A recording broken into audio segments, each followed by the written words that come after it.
I'm often asked questions concerning campaign leadership, questions about chairs, committee structure, who to invite to fill various committee roles. The answers depend upon how you plan to solicit gifts. For example, I've had Catholic high school campaigns where the president did 100% of the solicitation. In this case, we had a very successful $10 million campaign without campaign chairs, honorary chairs, campaign cabinet, or any of that committee structure. The president did it all herself. I've had other clients, for example, a parish campaign, where we had the traditional leadership structure, plus the help of over 100 volunteer solicitors. That too was tremendously successful. So it can go a lot of different ways. So let me simply share some general thoughts about leadership for your capital campaign. To begin, I think the traditional campaign structure makes good sense in most circumstances. In this leadership structure, we enlist chairs or co-chairs, sometimes honorary chairs, and of course a campaign cabinet to fill out the leadership structure. Involving people in leadership can be tremendously helpful for two reasons. First, when people publicly lend their name to an effort, their own personal giving is significantly greater. For example, I've seen many instances where you take two people of roughly the same socioeconomic status, they have the same general relationship with the charity and the people there. One person will say yes to being on the campaign leadership, another person, because they're too busy at work or already wrapped up in other things, won't be. And yet the person that is involved in the campaign leadership ultimately makes a much larger gift than somebody who is not involved. And that I see happen all the time, right? It's like people support, things that they're involved in to a much higher degree. Second, each person that joins the campaign cabinet comes with their own social circle. If you're trying to get an appointment with a major gift prospect, it's infinitely easier if a member of your campaign leadership team has a personal relationship with the person you're trying to reach. Keep that in mind when you choose your campaign leadership. I can think of more than one campaign where 2 or 3 extremely wealthy members of the campaign leadership team made all the difference. We tend to run in our own social circles, right? So if you have members of what I refer to as society's 1% club as part of your campaign leadership, it makes access to other members of that club infinitely easier. Here's why. When we prepare for a campaign, we usually begin by putting together a written rationale for the project, sometimes called a case statement. In that document, we're really tempted to focus on the reasons why the project is necessary and how it will benefit the people we serve.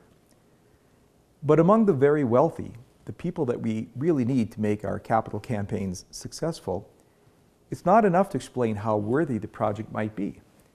Wealthy people have no shortage of people coming to them with all kinds of worthy projects. So they not only want to know what you need, they also want to know who says you needed it. Having extremely competent, successful, and wealthy individuals as a part of your campaign leadership lends immediate credibility to the project at hand. There is an unstated assumption on the part of constituents that if so-and-so is supporting the project, it must be worthwhile. I've done business with him, and I know he would have asked all the tough questions. Do you see how that works? Do you see how that gives you credibility? My next point is this. People with great wealth or social prestige have what I call convening power. For example, if your campaign chair was a well-known multi-millionaire from your area, or the governor of your state, and they chose to host a major gift fundraising function, you'd probably get a pretty good turnout. People in the 5% club want to rub elbows with those in the 1% club. Frankly, that's how you get into the 1% club. Connections, right? Lots of people have great companies and great products, but it's access to the big buyers that take your company to a whole new level. So of course, those in the 5% club want to rub elbows with those in the 1% club. And that's why those in the 1% club have what I call convening power, the power to convene people, to get them to come together. Now, I believe that people ultimately give out of the goodness of their heart and give most generously from a spiritual place of gratitude. But they don't give until they're asked. And having somebody with this sort of convening power as a carrot to draw them together provides us that opportunity. Finally, remember this. Everybody has somebody to whom they can't say no. And I've experienced this myself. Several years ago, I was approached by a number of gentlemen that wanted to start a Catholic radio station. And they approached me pretty much every Sunday after Mass. I really wasn't interested in getting involved in the project, right? So what do?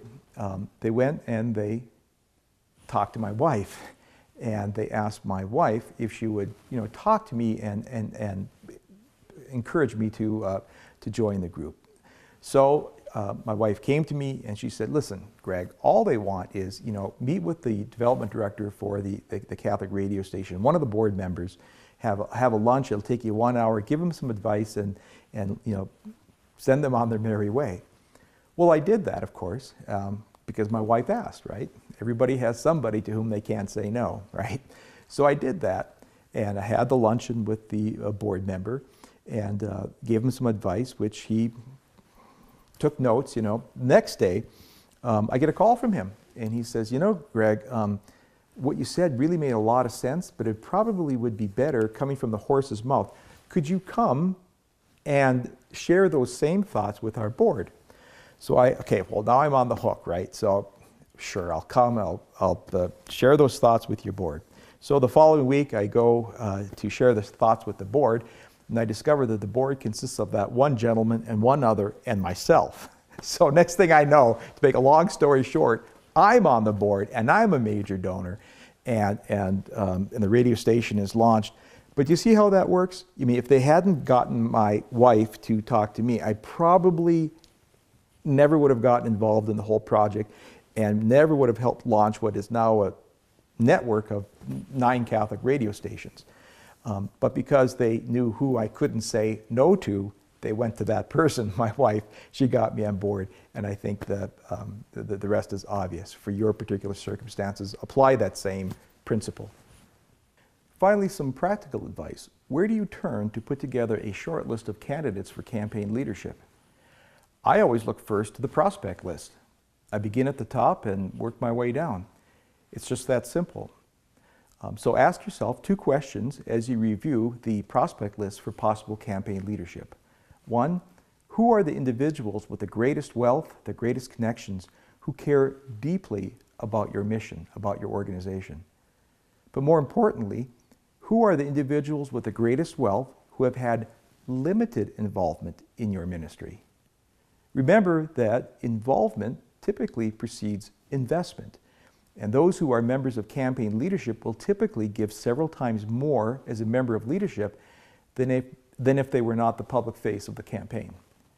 So in choosing campaign leadership, you have a tremendous opportunity to significantly deepen relationships with those who have the capacity to be lead donors. And a word of caution, the very people that could have the most beneficial impact on your campaign are usually going to be the ones most difficult to enlist. There's a temptation to say no for people because we assume that they're too busy or already engaged in helping others. In general, my default position is to never say no on behalf of another, right? Given the incredible impact that just 1, 2, or 3 members of the 1% Club could have on your campaign, it's worth asking for their help. Even if they say no, you will likely have had an opportunity to telegraph to them the coming campaign. That gives them kind of a heads up and allows them to begin thinking about how they might include you in their charitable budget for the coming years.